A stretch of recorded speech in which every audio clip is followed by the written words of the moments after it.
একজন মানুষের জীবনে একটা সঠিক পরামর্শ, একটা গাইডলাইন, একটা মেন্টরশিপ কিভাবে ইমপ্যাক্ট করে সেটাই আমি শেয়ার করছি আমার লাইফের এক্সপিরিয়েন্স থেকে। এটা ছিল 2000 এর দিকে। আমার সেই সময় আমি জাস্ট মাস্টার্স শেষ করেছি। আমি জব খুঁজছি। জব খোঁজার ওইটা সময় হয় কি আমাদের দেশে যে অনেকগুলো জায়গায় আমরা আসলে অ্যাপ্লিকেশন করি। একটা সময় হলো যে আমার ২ টা জব একই সঙ্গে হয়েছিল। একটা হলো ব্র্যাকে, একটা হলো আইসিডিআরবিতে। তো ব্র্যাকে যে জবটা হলো সেটা রিসার্চ ডিভিশনে, সেটা ১ মাসের একটা আসলে প্রজেক্ট জব, যেখান থেকে আমার স্যালারিটা হবে মোর দ্যান ৳15,000। আর আইসিডিআরবিতে যে অফারটা আমি পেলাম সেটাতে হচ্ছে ৳14,500 স্যালারি, বাট এটা 1 ইয়ারের একটা প্রজেক্ট। তো সেই সময়টায় আমি ভাবলাম যে যেহেতু ব্র্যাকের স্যালারিটা একটু বেশি, আমার ওই সময় ফিনান্সিয়াল ক্রাইসিসও ছিল, সেই কারণে আমি আসলে ব্র্যাকের জবটাতে জয়েন করে ফেলেছিলাম। তো এটা শেষ করে যখন আমি ঢাকায় ব্যাক করে আসি, তখন সেই সময়ের অনেক আগে প্রফেসর সালেহ আহমেদ, জাহাঙ্গীরনগরের এক্স ভিসি, যিনি কিছুদিন আগে ইন্তেকাল করেছেন, উনি আমার একটা সময় সুপারভাইজার ছিলেন। তো উনি এটা শোনার পরে আমাকে বললেন যে, "তুমি তো মারাত্মক ভুল করেছো। এই ব্র্যাকের ওই জব আর আইসিডিআরবি জবের মধ্যে অনেক পার্থক্য। তুমি তোমার পুরো লাইফে আসলে এটা তোমার প্রায়শ্চিত্ত করতে হবে।" তখন আমার মনে হলো, আচ্ছা, তাহলে তো আইসিডিআরবি অনেক ভালো জায়গা। যেহেতু আমি দুটোকেই এনজিও ভেবেছিলাম, যে একটা এনজিও, যে এনজিওতে অনেক পপুলেশন কাজ করে, অনেক এমপ্লয়ি, আমার কাছে মনে হয়েছিল হয়তো ব্র্যাকটাই ভালো অর্গানাইজেশন। কিন্তু পরে যখন আমি আইসিডিআরবিতে জয়েন করে ফেললাম, তখন আমি বুঝতে পারলাম যে একটা অ্যাডভাইস, স্যারের ওই অ্যাডভাইসের জন্যই পরবর্তীতে আমি আসলে অন্য সব কিছু বাদ দিয়ে আইসিআরবির দিকেই ট্রাই করলাম। একটা পর্যায়ে আইসিআরবিতে আমার জব হয়ে গেল। জব হয়ে যাওয়ার পরে যে গল্পটা, সেটা যদি আপনাদেরকে বলি, তখন আপনারা বুঝবেন আসলে যে একটা পরামর্শ একটা মানুষের লাইফকে কীভাবে চেঞ্জ করতে পারে। শুধু আইসিআরবিতে জয়েন করার কারণে আমার যেটা হলো, যে এখন পর্যন্ত আমার ৫টা ইন্টারন্যাশনাল স্কলারশিপ, যেগুলো আমি এনজয় করেছি। এখন পর্যন্ত আমি মোর দ্যান 30 কান্ট্রিজে অলরেডি ভিজিট করেছি। এখন আমার ইন্টারন্যাশনাল পাবলিকেশন মোর দ্যান 50, এবং গ্লোবালি আমার অনেকগুলো কনফারেন্সে, ইউনিভার্সিটিতে কনফারেন্সে অ্যাটেন্ড করার সুযোগ হয়েছিল, প্রেজেন্ট করার সুযোগ হয়েছিল। যদি আমি আইসিআরবিতে জয়েন না করতাম, আমার ধারণা তাহলে এই অর্জনগুলো একটাও আমার হতো না। হয়তো অন্য কোনো জায়গায় আমি কিছু অর্জন করতাম, বাট আমার যে কাঙ্ক্ষিত অর্জন, এগুলো আমার কাঙ্ক্ষিত ছিল, সেই অর্জনগুলো আমি করতে পারতাম না। সো আমি মনে করি যে একটা অ্যাডভাইস যদি সঠিকভাবে একটা ছেলেকে, যারা ধরে ধরে নেন যে সে ইন্টারমিডিয়েট পাস করেছে, সে ভালো রেজাল্ট করেছে, তাহলে সে কোন সাবজেক্টে ভর্তি হবে, সেই সাবজেক্ট সিলেকশনের ক্ষেত্রে যদি একটা ভালো অ্যাডভাইস দেওয়া যায় তাকে, তাহলে সেই সাবজেক্টটাতে সে সবচাইতে ভালো করবে।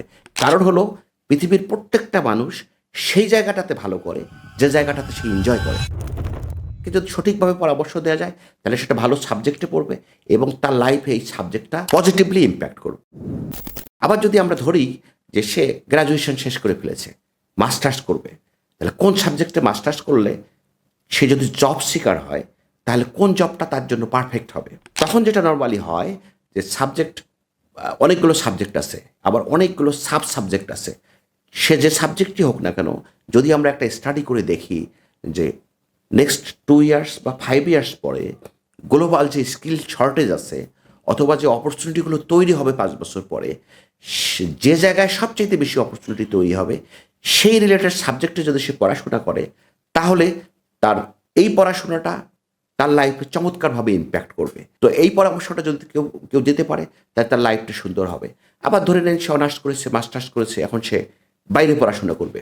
কোন প্রফেশনটা অথবা কোন জবটা তার জন্য সুইটেবল হবে, কোন দেশটা তার জন্য সুইটেবল হবে, কোন জায়গাগুলোকে ডেভেলপ করলে সে আসলে তার যে কাঙ্ক্ষিত স্বপ্ন, প্রত্যেকটা মানুষের একটা ইন্ডিভিজুয়াল স্বপ্ন থাকে, সে তার নিজেকে ৫ বছর ১০ বছর পরে কোথায় দেখতে চায়, তাহলে কোন সাবজেক্টে পড়লে বা কেরিয়ারের কোন জায়গাগুলোতে সে ডেভেলপ করলে তার সেই স্বপ্নকে পূরণ করতে পারবে, যদি সঠিকভাবে পরামর্শ দেওয়া যায়, তাহলে আমি মনে করি পার্সোনালি যে বাংলাদেশের অনেকগুলো জায়গায় আপনি খেয়াল করে দেখবেন যে একটা ছেলে হয়তো কেমিস্ট্রি পড়েছে, সে হয়তো ব্যাংকে জব করছে।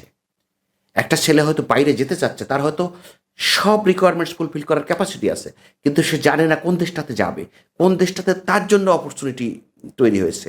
সো একটা পরামর্শ, যারা বিশেষ করে অভিজ্ঞ, যাদের এক্সপিরিয়েন্স আছে, তাদের কাছ থেকে একটা পরামর্শ যদি একজন স্টুডেন্ট, একজন প্রফেশনাল অথবা একজন হায়ার লেভেলের স্টুডেন্ট যদি পায়, তাহলে সে তার স্বপ্নটাকে চমৎকারভাবে পূরণ করতে পারবে।